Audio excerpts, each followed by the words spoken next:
begin the meeting with comments from our General Manager, Mr. Ivy. Thank you, Mr. Mayor. Happy New Year, everyone, and welcome back.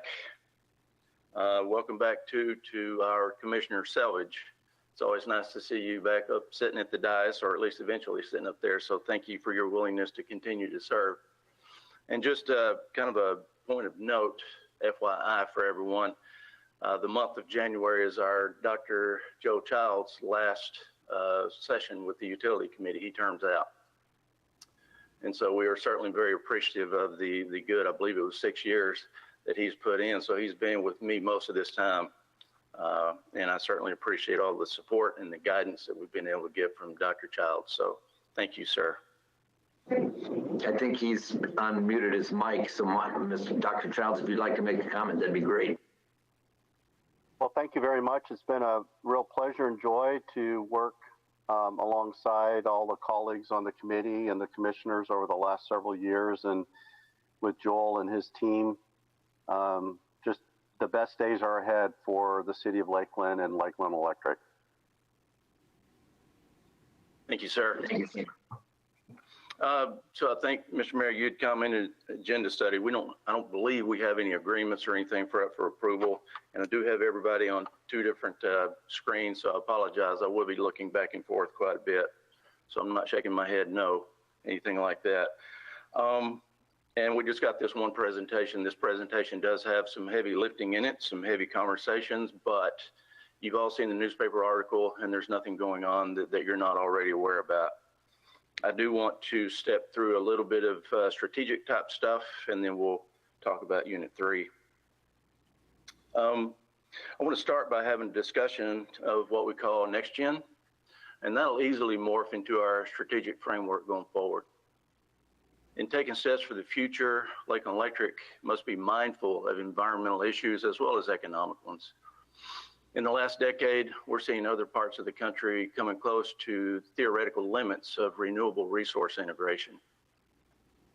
The upper Midwest, for example, that region is making great strides with wind technologies, but it's not without its setbacks. Like 2 years ago, I believe it was, in Minnesota, they had a really deep freeze, and it knocked a huge batch of their wind turbines offline.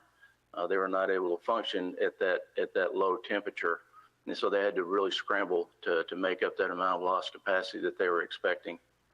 The Western region, I'll say regions, are exploring a full mix of renewable resources, including hydro, solar, wind, geothermal, and most recently applications for battery storage. And with all that, you know what they went through this last summer with the haze of the fire and the heat waves and stuff like that. They really had to scramble to make sure they had enough capacity also. So it's all doable. It's an engineering issue that we've got to solve. We also have to make sure that we're taking steps in the right direction, in the right manner to get farther down that path. And if we turn our attention back to Florida, we still remain a state with a single terrestrial source for renewables. And of course, that's solar. And solar will always have the disadvantages of a low capacity factor coupled with relative intermittency, and particularly in the week of summertime or in the peak of summertime load. So, you know, just think about what goes on every afternoon in the summertime in Central Florida. Almost every afternoon we have rain showers, and it tends to really reduce the output of those solar panels.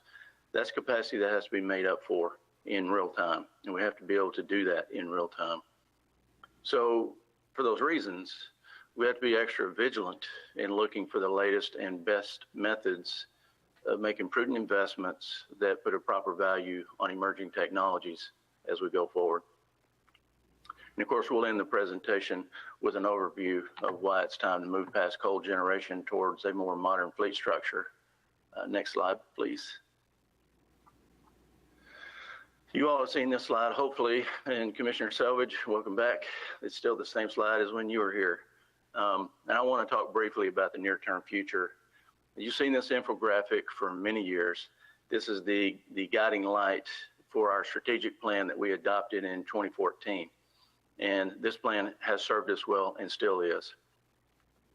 As we reach the end of life of this plan, we'll likely want to make some adjustments. But for now, it's still giving us the guidance we need to set the stage for our next long-term strategic plan. I'll be maintaining a rolling 5+ year look into the future to ensure that we're making prudent investments in hopes of providing a glide path of sorts for the next generation of leadership at Lakeland Electric. Next slide, please. So I'm looking at the next and last 5 years of our strategic plan as a highway system of sorts, with a slow lane, a middle lane, and a fast lane. Just with any highway, the actual speed can and will change in real time, and that happens in this analogy as well. In the fast lane is our annual strategic and budget planning. We feel as if we're always planning and budgeting year-round, and we almost are. That is our fast lane activity, as it's a near constant grind of analysis of challenges and opportunities. This lane includes next gen, as the plans are set and we are in full execution mode. Our other key attention grabber over the next 5 years will be succession planning for our executive team. We've got people in the pipeline. We've also been taking steps to get them ready, and others who are going to be coming up, ready to compete for assistant general manager positions and the general manager as well. The whole executive team will be turned over in the next 3 to 6 years, assuming the market behaves itself. So having a glide path plan for Lakeland Electric's next gen transition will become critically important. The new Lakeland Electric administration will have their own ideas, and if they inherit an electric department that is stable and well positioned financially, then they can take the time to address future concerns without having to be too reactive. That is my goal. In the middle lane is a proposal that I want to bring forward to talk about a carbon policy.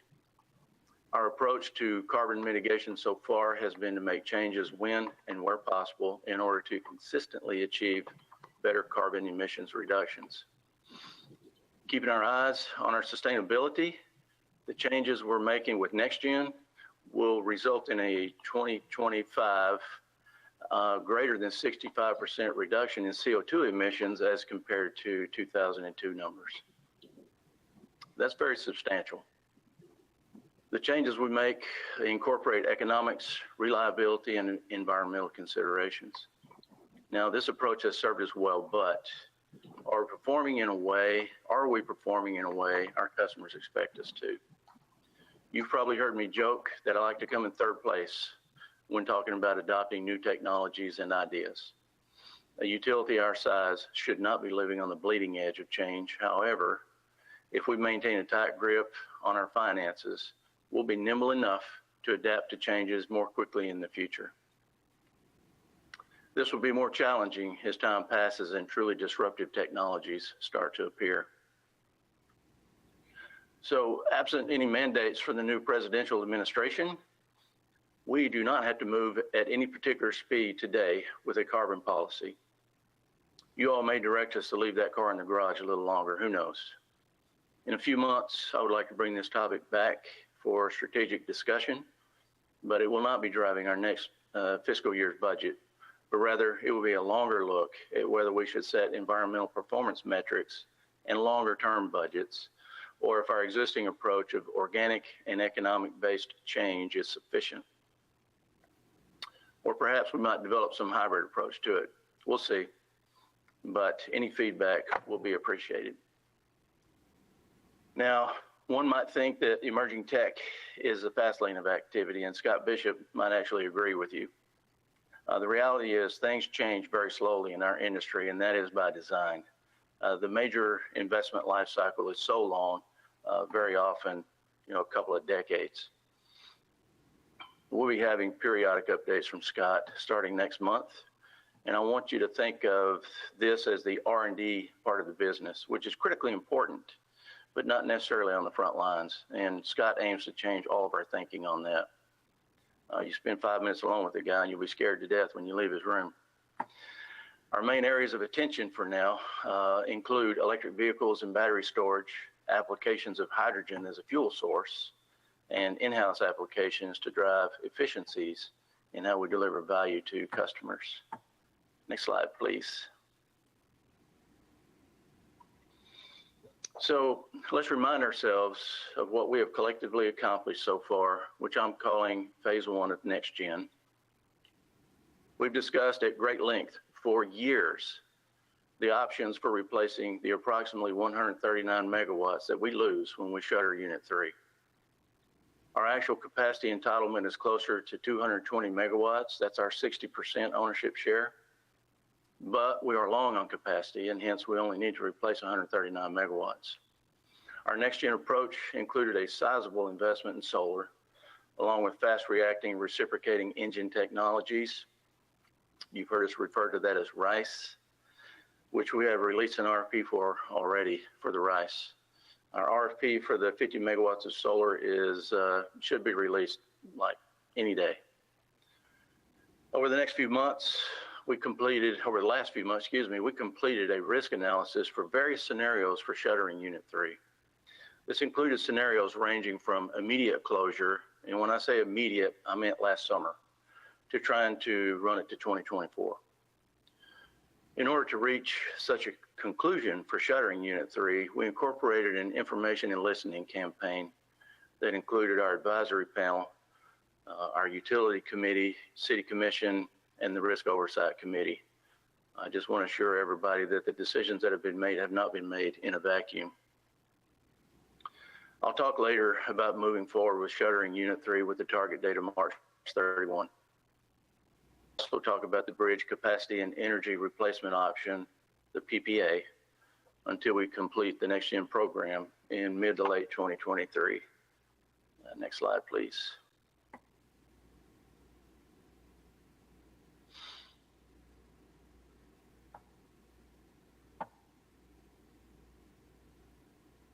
In what I'm calling phases 2 and 3 of next gen, we'll be both entering the shuttering mode for Unit 3 in phase 2 and approving the replacement option also in phase 2. And the replacement option most likely is going to come back to this body and the City Commission in April. As I mentioned, we're targeting late 2023 as a go live for this new technology. And by new, I mean new to us, as the technology is mature and it's used around the country, around the world, and even right here in good old Florida. So that would be our phase 3. Our responses to the solar RFP should come for approval at or about the same time. It's probably going to be more like May, because we haven't released it yet. But my pledge to you is to not bring a solar offering that does not represent a good value for our customers. We've been early adopters when it comes to installing solar, ground-mounted solar on our system, and consequently we paid a high price for that. So it's payback time. The bids we receive must come in at a cost that is competitive with existing fuel source generation, or it will not achieve our objectives of affordability. And we should be on track with bringing all of our new sources online on or maybe by the end of 2023. All right, next slide, please. Now, let's turn our attention to the issue of Unit 3. We collectively originally believed that we could and should keep Unit 3 running up to 2024. That was all of our goals. This fit our next gen timeline very adequately.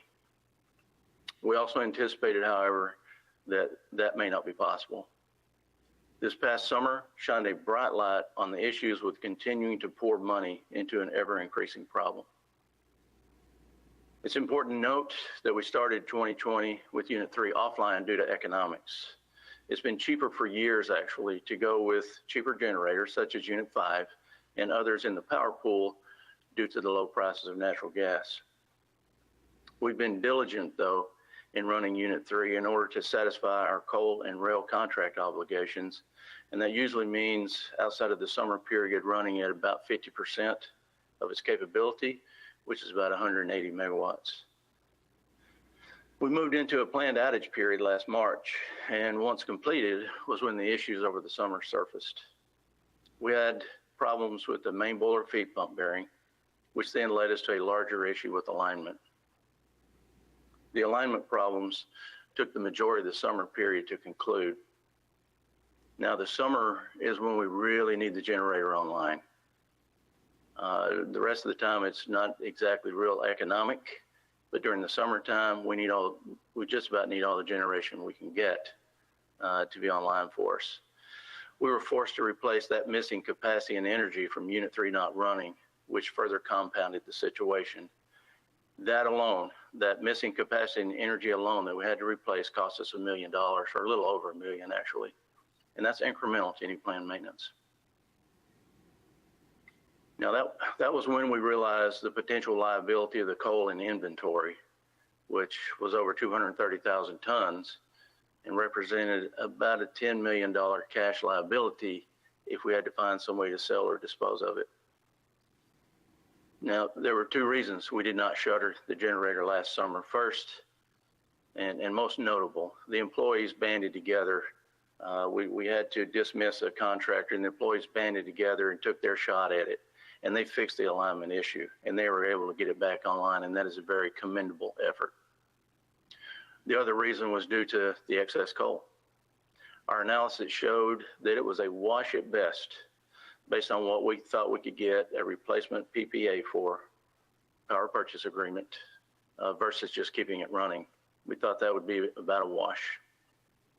But in November, we were offered a power purchase opportunity with our power pool partner that will serve as an excellent bridge to 2024.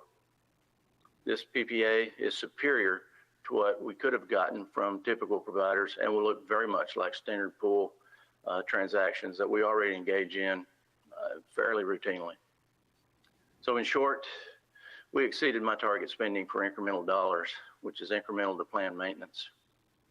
If we added the incremental amount to the planned amount, we would be close to $10 million in a single year.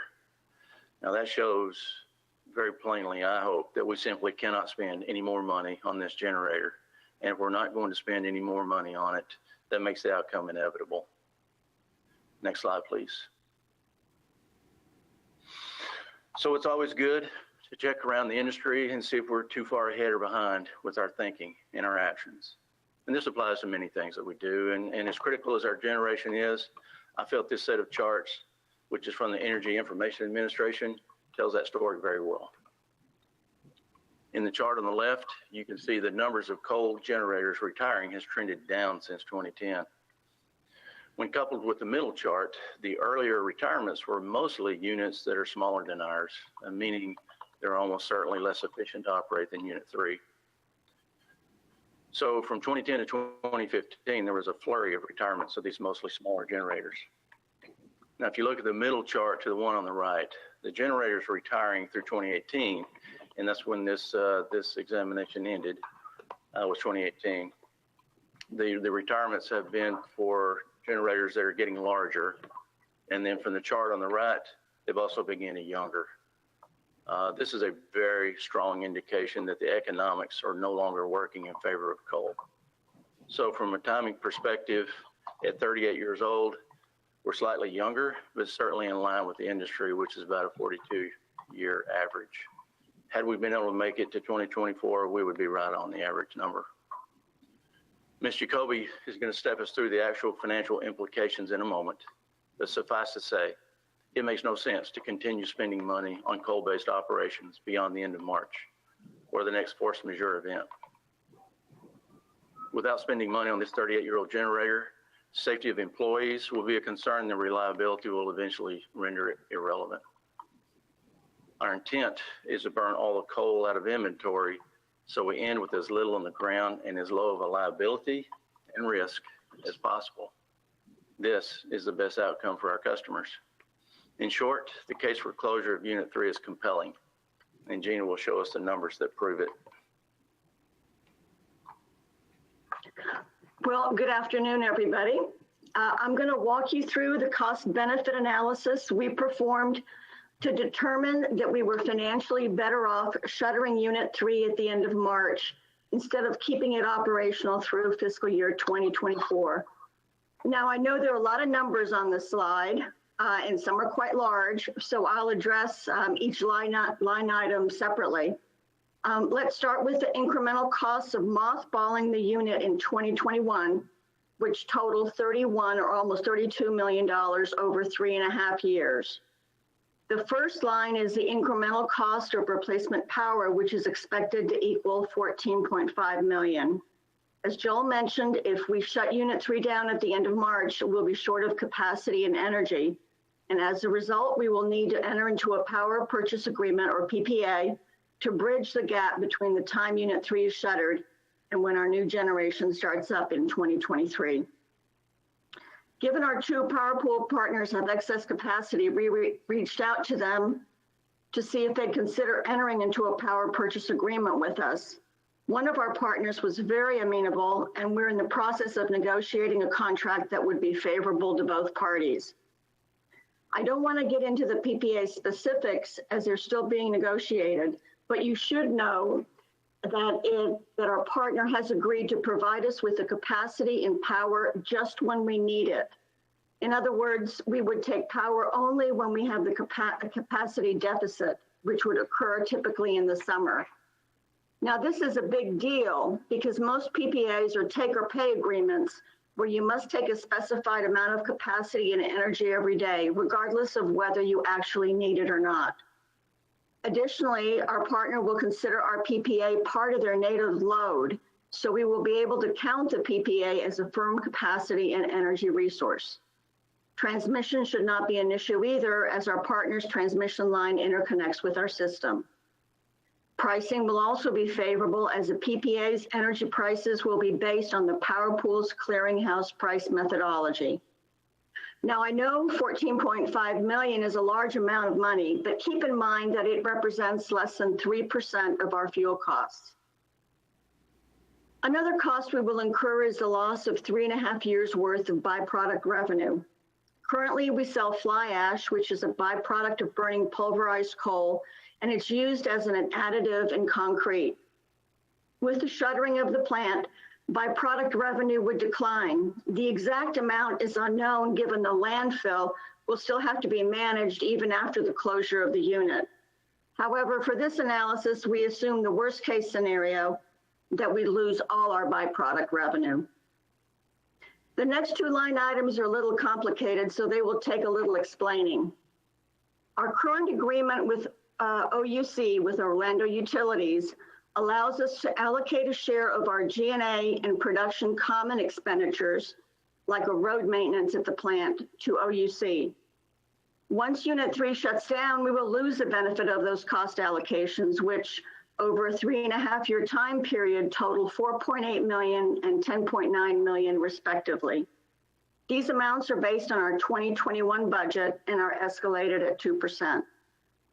The next line item also requires a little explanation. The $200,000 incremental cost reflects the difference in expense between laying off 70 employees in fiscal year 21 versus 63 in fiscal year 24. The decrease in employees in the 2024 case simply reflects the number of people who would have retired between fiscal year 21 and fiscal year 24. The last line item, cost of coal disposal, is zero. As Joel has repeatedly said, we plan to run Unit 3 until we are out of coal, regardless of when we mothball the unit, so there should be no incremental cost. So now let's switch gears and go through the $46.8 million of incremental savings from shutting down the unit early. We currently project $18.8 million in incremental payroll savings following the unit's shuttering. This assumes 70 individuals impacted at an average salary of $77,000 per year, escalated at 2.8% per year. And that's our average wage escalation over the past few years. We would generate other O&M savings as well if we shut the unit down early. These costs include contractual services for outages, chemicals, materials and supplies, and other miscellaneous expenses. They do not include any environmental costs that could be heading our way under the Biden administration. Cost savings of 18.3 were estimated using our fiscal year 21 budget as a base and were escalated at 2% per year. Finally, our capital costs would decline by $9.7 million over the next 3.5 years.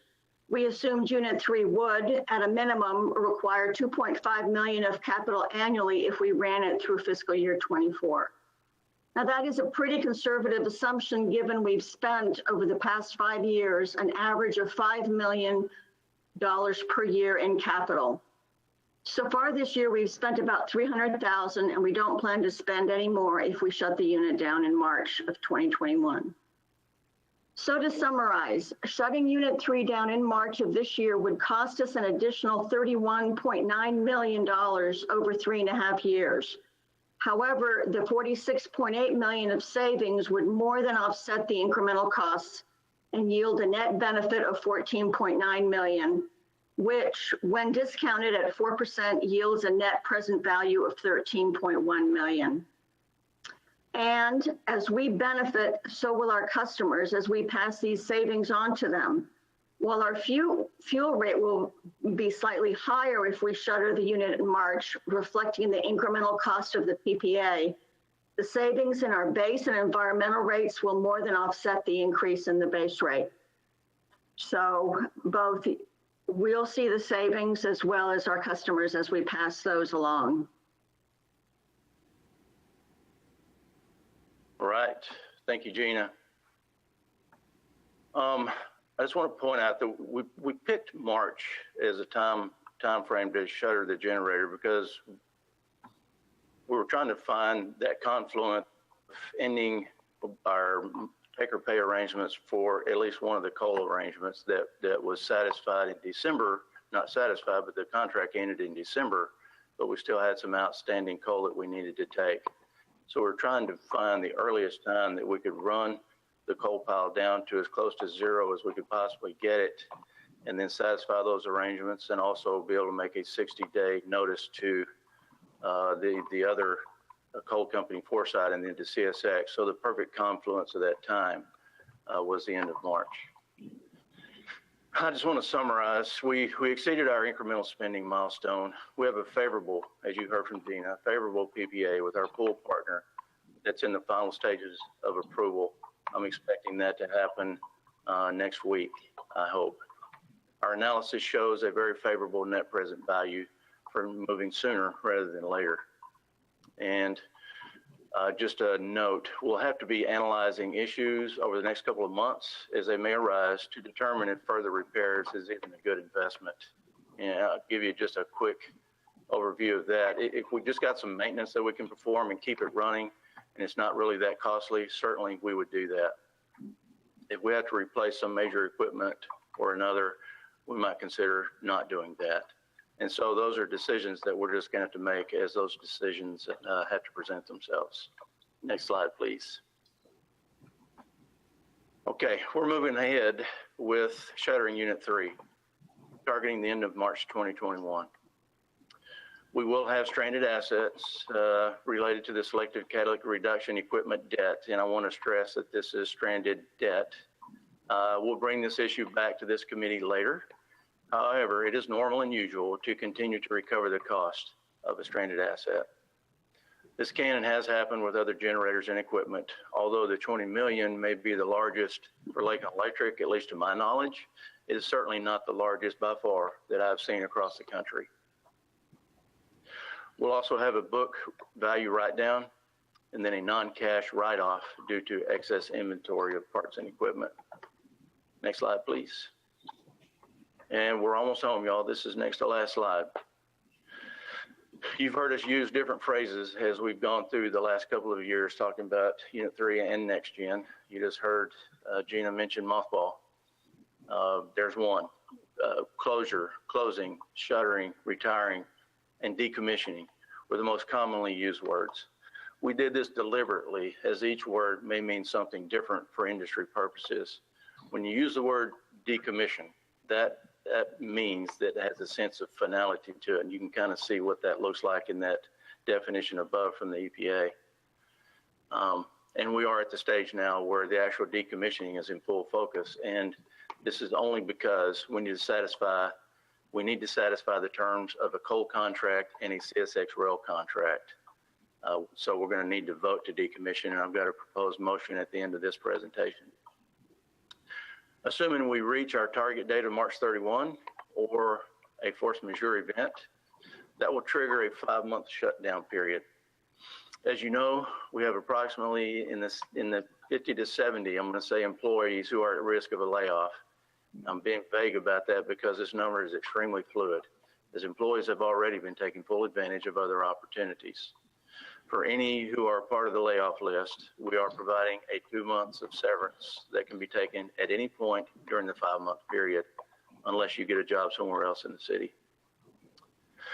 Our HR team has already been active in providing services to employees who have chosen to participate.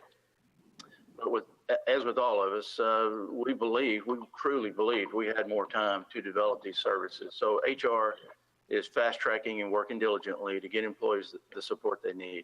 And for that, we are thankful. The actual decommissioning process can take years. It can take many years. And I'll give you as an example, we haven't technically voted to decommission units 1 and 2, but we did shutter them. But we haven't even started on working on decommissioning for those. And Unit 3 is going to follow along in a similar path. We will decommission it, we will tear it down, and we will remediate the land around it. But that process will take some amount of years. Next slide, please. Mr. Mayor, this is the last slide, and then after this, I'll turn the meeting back over to you. I and my staff carry the obligation of managing the business of Lakeland Electric at the delegation and direction of the city manager, who is ultimately under the purview of the city commission. We are all in this together and always have been. It's a management decision to move to shutter the generator based on the reasons stated previously. However, in order to satisfy the termination provisions of a coal and a rail contract, I will need to ask for a vote to decommission Unit 3 and offer the motion as shown as a proposal for consideration and deliberation. Mr. Mayor, we stand for questions, and I'll turn the meeting back to you.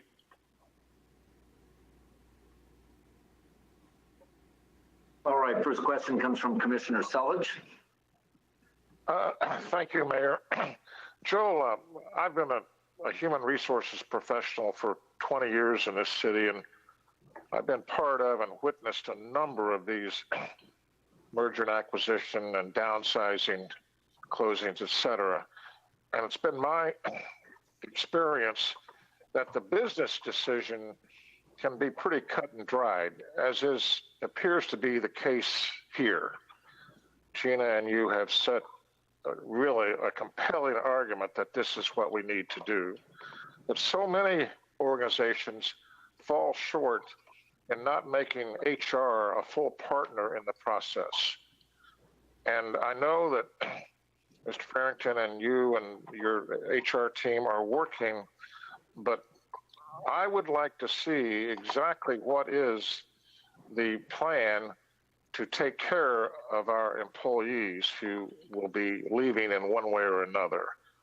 I know a lot of this is tied up in union negotiations, but I would hate to see, after 38 years with Unit 3, to see us sort of kick into the stands how we close it down where people are concerned. And so I ask that we really take a look at what we're doing to make this transition as easy as possible on our employees. Thank you.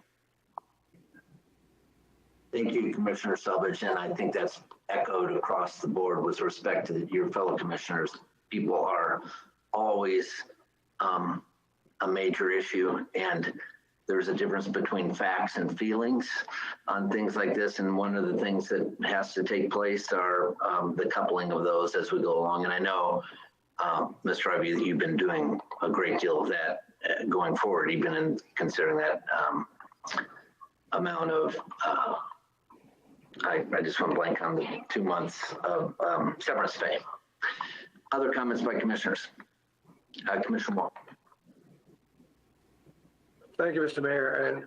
And just to piggyback on what my fellow colleague, Commissioner Selledge, has shared, as well as you, Mr. Mayor. And I'm, I guess, at the point where I want to believe, and of course, hearing some things that we've been talking about, Unit 3 now, going on a couple of years, as I think it's dating back as much as that, you know, with what we knew we would be facing here, as we are facing here come spring, in March of 21, and hope rightfully so, as has been already indicated, making sure that our employees, those that will be affected, will have, at best, working with, as you just indicated, Commissioner Salvage, our Human Resource Department, to do what can be done and will be done for their situations. And I understand, just as I've had conversations, as many of you all have already had with General Manager Ivey, that certain things have already been put in place, as he's indicated even in this discussion today. And I'm in hopes that, when that time comes, where we would have had numerous, I guess, positions or people affected, will be at a very minimum, as opposed to what it could have been. But I do have a question, Mr. Ivey. When you say years, and you didn't indicate a particular significant number, but what is the ideal number? I guess you would say would be years, as far as decommissioning Unit 3, cleanup, mitigating the property around where Unit 3 sit. What are we looking at? 3 to 5, 5 to 10? What is that yearly, years kind of a number for us? Thank you. Great question. I would anticipate that we're looking at probably a minimum of 5, to be honest with you. This is a big venture to undertake. And so typically what we might try to do is find somebody who would want to come in and try to salvage whatever they could for it. And they just tear it down and take it away with them. These kinds of folks, they're not just falling out of trees. And so you just have to leverage that capability whenever you can get it. I wanted to stress the decommissioning the way that I did, simply because when you do vote to decommission that, as far as I know, and I may be over the front of my skis a little bit, but as far as I know, that means that it's final and you're done with that generator and you're not ever going to do anything else with it again. So you take it down to the ground, you remediate the land and everything that goes along with that. And so, I mean, you can just drive by there and see the vast scale of that generator out there. And it is going to take, I would say, a minimum of 5 years, assuming we got started in the next 2, to get that going. And of course, I'm not speaking out of turn, and please correct me if I'm wrong. I tell folk all the time, that's why we hire people with those kind of special qualities and technical savvy, which I do not have. But of course, want to make sure as you share things with us, we'll be able to share with our citizenry or our residents or ratepayers in this case, what's, the actual fact is. But in all of saying all of that, Mr. Ivey, moving forward and doing the things that you've already indicated would bring about, next gen kind of situation for us and our particularly enterprise, Lakeland Electric, of course, utility. Do you see us still being on the forefront of, as we are the very largest public entity of power when it comes to generation of power? Will we still be on the forefront, you believe, in all of this? Yes, sir. We're going to be, at the very least, right in there with the best of them. It may be a better way to put it. Like I said before, we do not belong on the bleeding edge of change. We're just too small for that.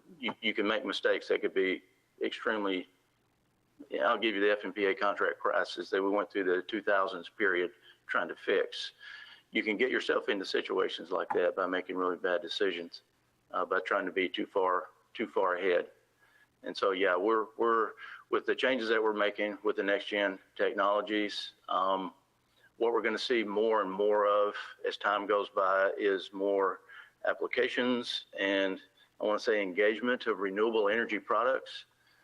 And that carries with it the burden of managing the variability and the intermittency of those renewable energy products. And that's where the RICE engines that we're bringing in is going to be a great step in the right direction, helping mitigate that. So yes, sir, we're going to be right up there with the best of them when it comes to the plans and the things that we're doing. it's a little unnerving to be getting rid of a different fuel source that is coal. But then you look around the state and there's so few coal plants left. We're like the last of the Mohicans when it comes to getting out of that part of the business. And so I feel very comfortable and confident that we are marching down the right path. Committee Member Johnson.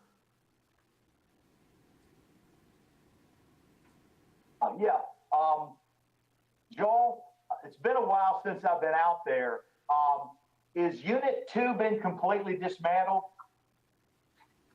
Well, to kind of accent the point that we were just talking about, it has not. So we shuttered units 1 and 2. Unit 1, I want to say 5 years ago. Unit 2, maybe 4 years ago.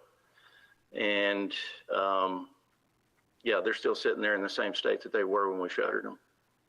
Is it, you know, I'm certainly not anywhere near an expert on any of this stuff. I'm speaking from a simplistic mode. Any of the employees that we currently have, is there a way to employ them or to work with a contractor that would employ them to take down Unit 2, Unit 3, and Unit 5 all over about the next 10 to 15 years and get that completely out of there? That's always a possibility. And I'll tell you, in my experience working elsewhere around the country, we have tried that in a couple of different circumstances. And I don't think contractors really want you to tell them who they have to hire and they can't hire, right? And so they have an obligation that they're trying to fulfill based on a contract that they come up with, and they're going to want to do it their way. And so we have tried that in my past, and it seldom ever works the way that you would hope that it would. I know when I was on the Housing Authority Board, at different times, we would give carrots to contractors who would hire our people, you might say. And if there's somebody out there, several times we worked with outside developers we would say, we want to work with you. Now, if you will work with us in this area with regards to hiring practices and stuff, that would be great. And a lot of times they would do it. What I just was thinking outside the box a little bit and trying to figure if there's a way to work that into the whole thing, because all we want Units 1, Unit 3, and Unit 5 gone. Is that right? Units 1, 2, and 3. Yeah, 1, 2, and 3. Yeah, right. We want them out of there. Mm-hmm. Okay. Just a little bit more on that note, if I may. Units 1 and 2, and anybody on staff jump in and correct me if I'm wrong on this, but units 1 and 2, we could set them up into a mode that we call repowering. And you could overhaul it, and more or less I think you have to maintain so much of the existing infrastructure or something to live through that classification. But if it made sense at any point in time in the future to repower it, for example, both the units 1 and 2 are steamers. If you could put them in a combined cycle configuration, for example, and then bring them back online, that may be something that makes sense at some point in time in the future. But with the decommissioning that we're doing with Unit 3, I think decommissioning means you're done and it's coming down. How about any units at Larson? Is there any units over there that at the same time we're doing all of this, we could either reconfigure or move people over to Larson, or is there something at Larson that we need to do at the same time while we're doing this whole next gen stuff? Yeah, the Larson is a small enough operation to where it doesn't require full-time employees to be there. They do have to have people go by and check it out and make sure, and if we're going to run it, we need to have somebody there. But it's certainly not large enough to require just a full-time attention. It's certainly not from a staff of people. We have an MCO that's assigned to our Winston generators because, and that's just a train of train engines, more or less, diesel engines.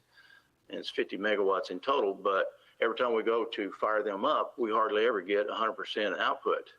And so Steve Reinhardt decided that the best thing to do is have an MCO station over there to make sure that the maintenance is being done on these things timely in the way they should be done so that they'll be available to us. We're going to be trying to do that with a lot of our generators, but we're not talking about a staff of people. We're talking about, in most cases, a person. And there's one or two smaller generators at Larson, and forgive me, I forget the numbers, but there's one that's probably going away and likely to not come back. 10, 15 megawatts, something like that. So it's not huge. But as we go through time with our next gen transition, we're going to be looking at replacing all these smaller generators that we've got around the system, as well as the bigger ones that are coming up for closure. Excellent comments. Committee Member Johnson, thank you for asking. Committee Member Troutman. Thank you, Mayor. Mr. Ivey, I think I exhausted all my ideas for you around the employees in our one-on-one time, but here's one more that came to mind. Would love to see if there's a way to do so, some type of resume building session or job skill training session with those employees that are being affected, so that will make them more marketable to new employees as they go make that transition. That's just a comment and a recommendation for you. My other question was to Ms. Jacoby, regarding the savings that you stated that would be had by making this transition. Have you guys been able to boil that down to an average bill number, and have we thought about a way to communicate that to the ratepayers in the form of a story to kind of capture some of those feelings around not only what we're doing to decrease costs as people work through this pandemic, but then also what we're doing to be more in line with the thought process around emissions into the environment and things like that. Have we kind of thought about packaging all of that together as of yet? I'll jump in real quick. Yes, sir, we have. Catherine Lacey is working on a series of marketing materials, I'll say, that will help people get to understand why we're doing it, why it's beneficial, how it helps. And that should be rolling out. I want to reiterate again, this came at us pretty quick, right? So we thought we were going to 2024, but this did come at us pretty quick. We kept hoping the analysis was going to tell us to keep it running, and it just didn't. So we're playing a little bit of catch up on that too, but certainly, Mr. Troutman, we are looking at ways that we can communicate that to the general population so they understand why most prominently. In terms of what you'd said about the resume services and that, HR is doing those kinds of things. And so they're stepping up that program because, again, they didn't anticipate needing that to be on that big of a scale this fast. But that certainly is a big piece of it. So thank you for those comments. Well, the human resources side is very, very important to us as a city. And so you want to maximize everybody who can possibly be able to stay or equip them for those transitions in that period of time. So thank you for doing that. Committee Member McGee. Thank you, Mayor. Question, Joe.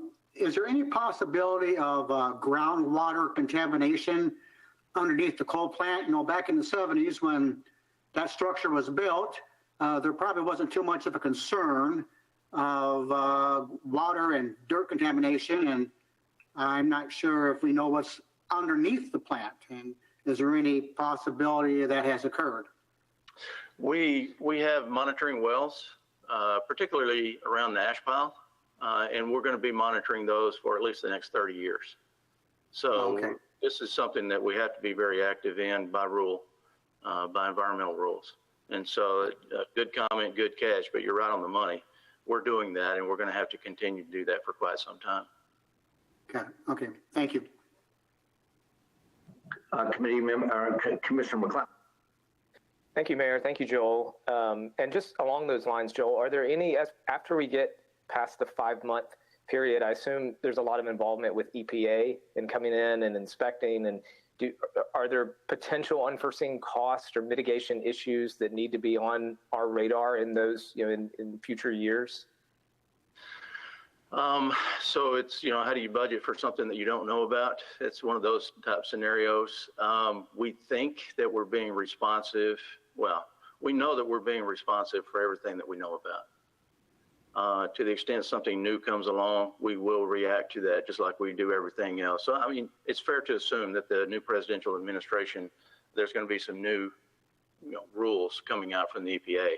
This usually takes a certain amount of time because they have to go through a notice of proposed rulemaking, and then that does take some time. So I would anticipate that we would have something that we would need to be concerned about, but honestly, when you consider that we're going to be mitigating some effluent water issues that we were going to be faced with by maintaining Unit 3, that was those kinds of things are going to actually get less. So my hope is it's not going to get worse than it is today, and my absolute hope is that it gets better and less onerous to have to contend with versus what we're doing right now today. Any other questions or comments? Committee Member Johnson. This might not fall under exactly this, I'm not sure, but what's the lifespan left on our current solar generation? Do we have any idea? Is it 10 years, 15 years? Yeah, those were installed.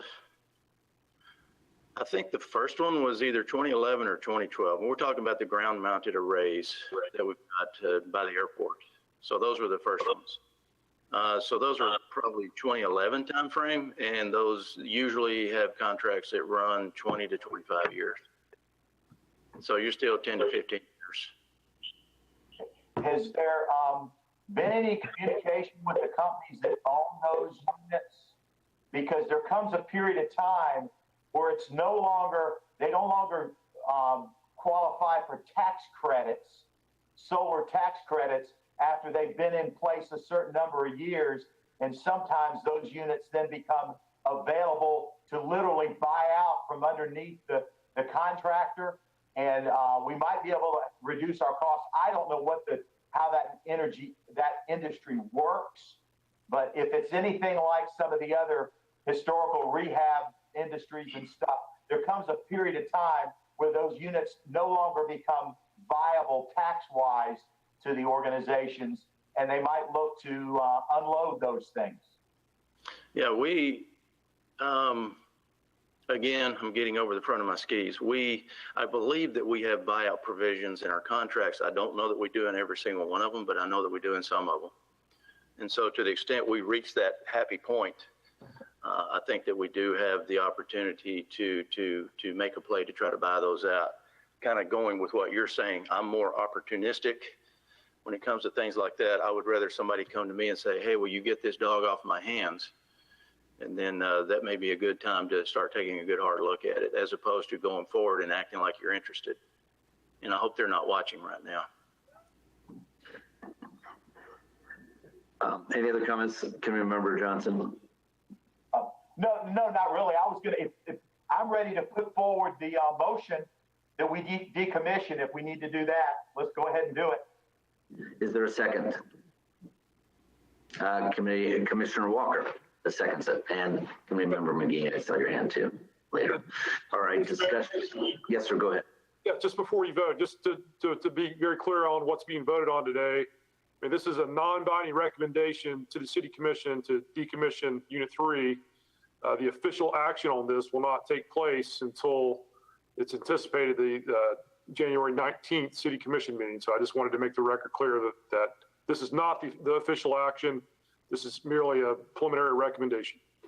It's a recommendation by committee, exactly. And our vote would be, the earliest vote will be on this will be our January 19th meeting, and probable vote time for that as well as the commission.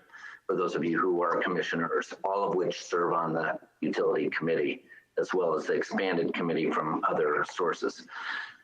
So questions with respect to the committee motion or comments that you'd like to make? I see none. So all those in favor signify by raising your hand. Opposed, same. unanimously passes by committee, except that I need to hear from you. My brain is not working. Dr. Childs. Thank you. You were up. I didn't see your hand. I'm sorry, sir. Very good. And it's good to see you as well. All right, so that unanimously passes. Any other comments that you'd like to make or before closing?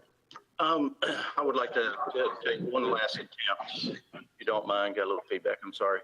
I'd like to make one last just statement, if you don't mind, Mr. Mayor. The timing of this has been very poor, and I admit that, and I accept the criticism for it. I had to have a conversation with the employees in the month of December, and that was hard to do. That was very hard on me to do that at that point, and I know it was hard on them. I laid a whole lot in their laps, and I'm sorry for that. In order to reach that end of March timeline and give our 60-day notice, we had to have this meeting today, and we had to make that announcement. So it was necessary, but that doesn't make it easy. And so to the employees that are involved in this, I do apologize for that. I wish we had better news. I wish we could work this in a different manner, but this is the way that we have to go. And I remain resolute with that. So thank you. I appreciate that comment very much, and we empathize with that because the holidays are tough enough in 2020 anyway, and that just added to that load. So again, this is one of the hard timing issues, one of the hardest timing issues the utilities ever had to face. Commissioner Selvage. Yes, sir. Are you able to hear me? Yes. Okay, I'm sorry. A clarification. The motion says on March 31st, 2021. Joe, as I understood it, you said it's on or about. Is it going to be on that day, or depending on coal supply, et cetera, could it be later? Yeah, so we're saying the decommissioning process would start on March 31st. Got it. Thank you. There's a lot of other stuff happening, but that would be the decommissioning process. If one thing you could round out, Joel, just a little for us is why is decommissioning a term, a period at all? And what are some of the things that are considered during decommissioning as part of the process? Yeah, so decommissioning really intends that you're going to reach a point where you're shutting this generator down, right? And so kind of fair question to where Commissioner Selvage was going. It may take us into a week or two into April to actually burn the rest of the coal down, but we're doing that as part of the decommissioning process to get that started. So the March 31st date is our date that we're saying that is going to be our decommissioning date, but it's not necessarily the last date that this generator has to operate. So you don't just turn the key off and walk away from a piece of machinery like that. There's water lines to drain. There's equipment that needs to be made sedentary and stationary. We may want to start dismantling some pieces of it, like the conveyor belt going across the highway or the road over there. There's a lot of things that we can go into that period of time, into that 5-month period of time to get ready to walk away from it. When you start talking about decommissioning, though, you're actually talking about literally raising it to the ground, tearing up the concrete that it sat on, and more or less making the land like it was before. And decommissioning is a full use of the word of shutting it down and closing it and walking away from it. Allows for the period of time of closure. And that's those 5 years that you tell me. I would ask a question about a certain time period that you Yes, said would probably be take as much as that to do all of the things necessarily needed to be done. Yeah, and bear in mind, we still have to budget for these kinds of things going forward. Maybe, unless somebody decides they want to just come in and take it off our hands and tear it down for us, then maybe we get that done for nothing. Sometimes you get caught in a trap of trying to make money off of it, and usually you never do. So the best thing to do is let somebody just come in and take it off your hands. So like I said, it'll probably be at least 2 years before we even thought about getting started. Very good. Any other questions or comments by the committee? Seeing none, is there a motion to adjourn? Commissioner Dr. Childs, the motion to adjourn. Thank you. An action on that last meeting. I love that for actually coming up no, you're now. This is it. Your last meeting. Thank you, by the way, very, very much for serving. And then, is there a second?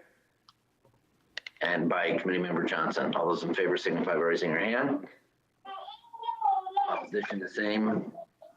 Unanimously passes, and we'll see commissioners at 3 o'clock.